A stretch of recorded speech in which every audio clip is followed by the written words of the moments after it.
ഈ സിനിമ കുറച്ചുകൂടി വലിയ വിജയം അർഹിച്ചിരുന്നു. കുറച്ചുകൂടി ഒരു ലോങ് റൺ അർഹിക്കുന്ന ഒരു സിനിമയാണ് ഗു. ഇത്തരത്തിൽ ഒരു പരാജയപ്പെട്ടു പോകേണ്ട ഒരു സിനിമയല്ല. കാരണം ടെക്നിക്കൽ ക്വാളിറ്റി നല്ല പോലെയുള്ള സിനിമയാണ് മനു രാധാകൃഷ്ണൻ എഴുതി സംവിധാനം ചെയ്ത ഗു.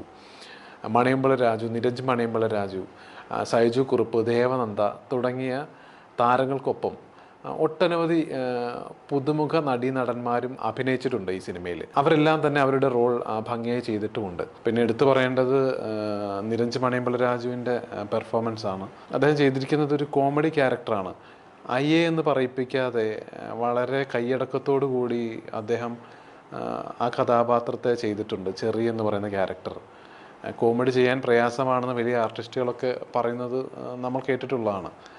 നിരഞ്ജ് മണിയമ്പള രാജുവിനെ തേടി ഇനിയും നല്ല കഥാപാത്രങ്ങൾ വരും എന്ന് തന്നെയാണ് എൻ്റെ വിശ്വാസം.